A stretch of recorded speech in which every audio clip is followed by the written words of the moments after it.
नमस्कार, स्वागत आप सभी का ग्लोबल अड्डा आप देख रहे हैं। मैं हूं आपके साथ पुनीत मिश्रा। ये तो हम सबको मालूम ही है कि ईरान पर सैंक्शंस हो गए। यूएन की तरफ से ये कल हो चुका है। अब ईरान जो है इस कोशिश में है कि ये सैंक्शंस हट जाएं। क्यों हट जाएं? क्योंकि ईरान की अर्थव्यवस्था पर इससे बहुत विपरीत प्रभाव पड़ रहा है। इस बीच ईरान के राष्ट्रपति जो हैं उनकी तरफ से एक बयान निकलकर सामने आया है अमेरिका को लेकर के। तो इस बयान को समझेंगे और जो सैंक्शंस लगे हैं उसके मुताबिक आप हथियार की खरीद बिक्री नहीं कर पाएंगे। लेकिन एक खबर इसी से जुड़ी आ रही है कि रूसी विमान, एक बड़ा सा विमान जिसको कार्गो कहा जाता है, और उसमें हथियार रखे हुए थे और वो लैंड किया है ईरान में। क्या खबर है दोनों, इसको समझेंगे। लेकिन सबसे पहले मसूद पेज़ेश्कियान के उस बयान को समझते हैं जो वो कह रहे हैं अमेरिका के लिए। मेरे साथ मेरे सहयोगी अंकुर त्यागी जी मौजूद हैं। सीधे उनके पास चलते हैं और उनसे बात करते हैं। अंकुर जी, ये बयान जो आया है पेज़ेश्कियान का, ये कल सैंक्शन लग गए और कोशिश खूब कर रहे थे कि सैंक्शंस ना लगे, टल जाए, मामला खिसक जाए। हुआ नहीं, सैंक्शंस लग गए। अब बयान उनका आ रहा है अमेरिका को लेकर। बिल्कुल पुनीत, आपने सही जानकारी दी। 27 सितंबर से लागू हो गए हैं और जर्मनी, यूके और फ्रांस ने इन सैंक्शंस को लागू करवाया एक तरह से आगे बढ़ चढ़ के। रूस और चीन का जो रवैया था वो अलग था। वो ये चाहते थे कि इसको डिले किया जाए, लेकिन कुल मिलाकर ये स्नैपबैक जो सैंक्शंस हैं दोबारा लग चुके हैं। इसमें अब ये जो एम्बार्गो है ईरान पर, अब ये लंबा चलेगा। लंबा इन द सेंस कि जैसे ईरान ये चाहता था कि मुझे यूरेनियम इनरिचमेंट्स के माफ़ी मिल जाए, यानी कि जो वो ये दावा करता था कि मैं पीसफुल न्यूक्लियर प्रोग्राम चला रहा हूँ उसके लिए मिल जाए, वो ऐसा कुछ नहीं है। तो कुल मिलाकर ईरान पर जो शिकंजा है एक तरह से कस दिया गया है। अब इसमें ईरान के पास विकल्प क्या है, ये एक सोचने वाली बात होगी, क्योंकि जो आपने खबर बताई वो इसी से रिलेटेड है कि क्या ईरान के पास अब यही रास्ता बचता है कि वो चोरी चोरी चुपके चुपके अपना एनरिचमेंट प्रोग्राम जारी रखे, साथ ही वो टेक्नोलॉजी भी हासिल करे कुछ कंट्रीज से, जिसमें रूस, चीन और नॉर्थ कोरिया का नाम है, वहाँ से कुछ ऐसी टेक्नोलॉजी लेके आ जाए कि वो अपना परमाणु बम बना ले। तो सैंक्शंस तो लग गए हैं, इसमें अब कोई शक शुबा नहीं है, बट मुझे लगता है कि ये अब ईरान को दूसरी तरफ धकेल सकते हैं। अच्छा, लेकिन आर्थिक रूप से कल रियाल की वैल्यू और गिर गई। जैसे ये खबर आई, रियाल की वैल्यू और गिर गई।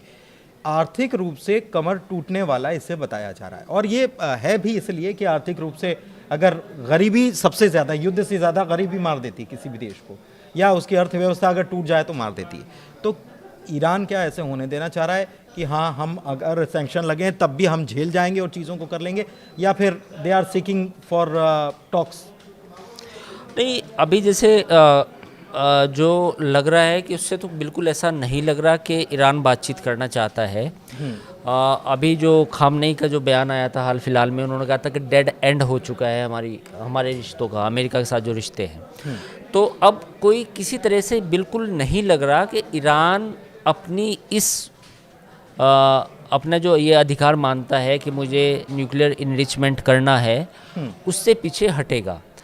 अब सोचने वाली बात ये होगी कि क्या इन प्रतिबंधों के बावजूद भी क्या ईरान कुछ अपनी जनता, इकोनॉमी को भी संभाल पाएगा, प्लस यूरेनियम जो हथियार वो बनाना चाहता कर पाएगा। अब ये मैटर कॉम्प्लेक्स हो चुका है, क्योंकि देखिए ये जो सैंक्शंस लगाए गए हैं ये आखिरी रिजोल्ट माना जाता है कि भाई हमने बस आखिरी दांव है, आखिरी पत्ता है जो फेंका गया है। इन प्रतिबंधों के बाद अब कुछ ऐसी बचता नहीं है कि भाई अब ऐसा कुछ हो सकता है। लेकिन पेज़ेश्कियान साहब कह रहे हैं कि अमेरिका से हम बातचीत करने के लिए राज़ी हैं, थोड़ा सा समय मियाद हो जाए थोड़ी सी। लेकिन उन्होंने ये बात तो पहले भी कही थी, आप याद करो कि 3-4 महीने पहले जब वो लड़ाई हुई थी, उससे पहले कि पहले सैंक्शंस हटाने पड़ेंगे तब हम बात करेंगे।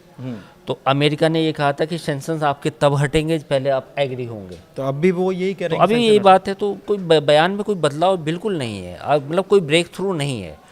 एक जो शब्द का मैं प्रयोग कर रहा हूँ ब्रेक थ्रू, जो लोग कहते भी हैं कि भाई ब्रेक थ्रू है, ब्रेक थ्रू कुछ नहीं है। ईरान की पोजीशन पहले वाली है कि पहले आप अपने सैंक्शंस हटाओ, उसके बाद हम बात करेंगे। अमेरिका की पोजीशन पहले से क्लियर है कि सैंक्शंस अभी रहेंगे जब तक आप किसी भी समझौते पर नहीं पहुंचा जाएगा। ये कुछ समझौता मतलब आप उनको हेल्प करो, उनको आप सबूत दो, हाँ। एनपीटी में आप बने रहेंगे। अब ईरान ये भी बार बार ये धमकी देता है कि मैं एनपीटी से बाहर हो जाऊंगा।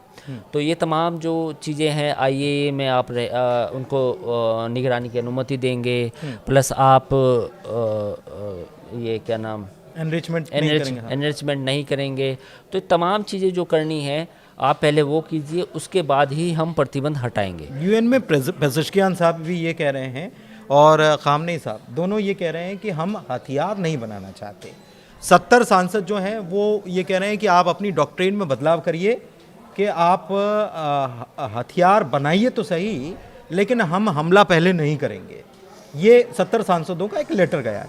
अब ये सवाल ये है कि जब ये JCPOA हुआ था उसमें 3 मैं कल जानकारी 3.67% यूरेनियम एनरिचमेंट आप कर सकते हैं, 60% तक ले गए। ज़्यादा है, 60% ज़्यादा है। हाँ। जब इसराइल ईरान का युद्ध हुआ था तो उस समय आया था कि 70% 75% तक है। ये शायद आईएए ने उस समय रिपोर्ट बाद में हालिया रिपोर्ट आई थी, हालिया एक रिपोर्ट आई था कि भाई हमने जब हमला हुआ उसका पहले का और बाद में अगर देखें तो उसमें थोड़ा सा डिफरेंस और कैलकुलेटिव उन्होंने लगाया था कि इससे इतना हो सकता है। हाँ, तो 3.5% तो बिल्कुल कोई भी देश बना सकता है, वो तो एक बड़ी बात नहीं है। लेकिन वो हमेशा आपने देखा होगा कि हमेशा न्यूक्लियर प्लांट्स को चलाने के लिए होता है जिसमें बिजली बनती है। जब आप 60-70% तक जाते हैं तो आपका इरादा कुछ और है, यानी कि ईरान की डॉक्ट्रिन में कोई बदलाव नहीं आया है। ईरान एटम बम बनाना चाहता है, ये बात सर्वविदित है। उसकी डॉक्ट्रिन में इजराइल और ईरान के बीच में जो जंग हुई थी उसके बाद कोई बदलाव नहीं आया है। यही वजह है कि जो आज सैंक्शंस आप देख रहे हैं वो उसी का नतीजा है। क्योंकि कहीं ना कहीं अगर थोड़ा सा बदलाव आता रवैये में, कुछ चीज़ें बदलती तो शायद ये सैंक्शंस ना होते। E3 देश जो हैं उन्होंने जो किया, मैं ये आपसे समझना चाह रहा हूँ कि इस बीच खबर ये आती है कि रशिया के साथ इनकी एक डील हो गई। अब एक तरफ सैंक्शंस, मतलब ये डील पहले हुई, सैंक्शंस बाद में लगे। डील ये हुई कि 8 न्यूक्लियर प्लांट्स रशिया और डेवलप करेगा, जैसे बुशहर में उसने किया है, तो 8 और करेगा। तो ये क्या इस पर काम शुरू हो पाएगा इन सैंक्शंस के बाद? एक और दूसरा आ रहा है, खबर आ रही है कि एक रूस का सैन्य विमान पहुंचा ईरान, उस पर बात करेंगे। लेकिन उसके पहले इन सैंक्शंस के बीच ये जो न्यूक्लियर प्लांट्स की डील हुई है उसको बताएं। बिल्कुल, आपने जो बात कही कि 8 न्यूक्लियर प्लांट्स की जो बात हुई है, देखिए यूएन का जो चार्टर है उसके हिसाब से जब आप सैंक्शंस लगाते हैं किसी पे तो आप फिर उसके साथ डील नहीं कर सकते। ऑलरेडी रूस युद्ध में है, उस पर ऑलरेडी सैंक्शंस हैं रूस के ऊपर, तो रूस को कोई फ़र्क नहीं पड़ता कि आपके यूएन में क्या पोजीशन है, क्या स्थिति है, उससे उसको कोई दिक्कत नहीं होगी। तो ये जो 8 न्यूक्लियर 8 नहीं बनाएगा, कम से कम 2 तो बना ही लेगा, क्योंकि 8 एक बड़ा नंबर है। हालांकि वो काफ़ी $बिलियन की डील है जो ईरान के साथ हुई है, तो 8 नहीं बनाएगा तो 2-3 तो कम से कम अगले 2-3 सालों में चालू हो सकते हैं। आपने पुनीत, हम अक्सर वीडियो बहुत सारे बनाते हैं तो उसमें हम डिस्कशन करते हैं कि भाई आगे क्या होगा, कुछ प्रिडिक्शंस भी करते हैं। तो ग्लोबल अड्डा में हमने ये प्रिडिक्शन की थी, आपके भी याद होगा, आपने भी ये सवाल उठाया था कि अब ईरान के पास विकल्प क्या बचते हैं। ईरान के पास ये विकल्प बचते हैं कि या तो रूस उसकी मदद करे पूरी तरीके से कि आप भी न्यूक्लियर हथियार बनाओ। रूस क्यों करेगा?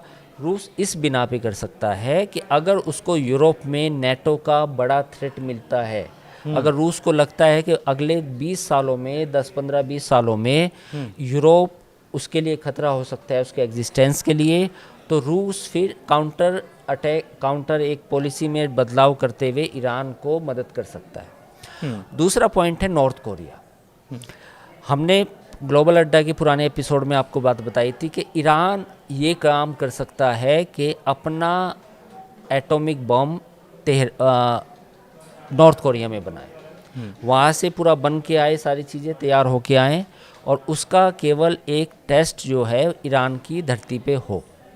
तो ये हो सकता है, इसकी कोई संभावना से कोई इनकार नहीं हो सकता, क्योंकि फ़िलहाल पूरी दुनिया की नज़रें ईरान पे है, पूरी दुनिया के सैटेलाइट ईरान में हैं, वो ये सब चीज़ें चेक होती है कि कौन कहाँ से आया, कितना माल बाहर से आया, जो आपने रूस के विमान की बात बताई।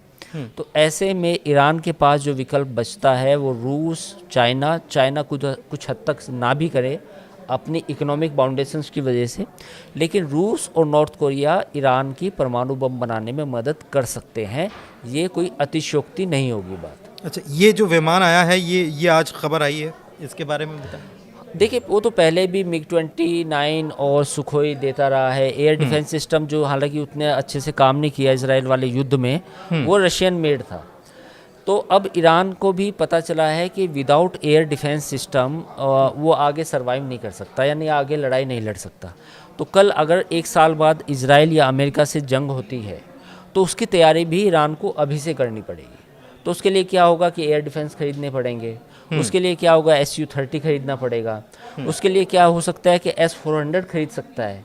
उसकी हाँ डील चल रही है ना, बातचीत चल रही, ऑलरेडी चल रही है। तो ये तमाम चीज़ें कर सकता है। तो ये कोई अब इसमें रूस हथियार भेज रहा है ईरान को, मतलब कोई हैरानी वाली बात नहीं है। अब सबको पता है कि सेल्फ डिफेंस के नाम पर ईरान अपने को मजबूत करेगा और इसमें रूस उसकी मदद करेगा। रूस उसकी मदद करेगा। हाँ। तो कुल मिलाकर रूस मदद कर रहा है, और इसी को लेकर आज खबर आई कि रूस का एक विमान, सैन्य विमान जो 50 टन हथियार या 50 टन सामग्री ले जाने में सक्षम है, वो वहाँ पर लैंड किया है। और इसके बारे में और ज़्यादा जानकारी इसमें क्या है ये नहीं है, लेकिन इसके पहले जैसा कि बताया कि MiG-29 या सुखोई 35 जो है उसकी डील, या S-400 की डील, तमाम डील्स जो हैं वो चली रही हैं। चाइना की तरफ से भी कुछ मदद मिल पा रही है। एक्चुअल में आपस में ये समझौता कर रहे हैं, चाइना को कुछ ईरान की तरफ से भेजा जा रहा है, ईरान को चाइना कुछ भेज रहा है, मिसाइल का कुछ जो पार्ट्स हैं, जो चीज़ें लगती हैं उसमें, वो चीज़ें भेजी जा रही हैं। तो ये अब अभी तक का, आज तक का अपडेट है, और आगे अपडेट जैसे आएगा तो हम आपको इसके लिए बाखबर ज़रूर करेंगे। फिलहाल ग्लोबल अड्डा में इतना ही, चर्चा को यहीं विराम देते हैं। बहुत धन्यवाद।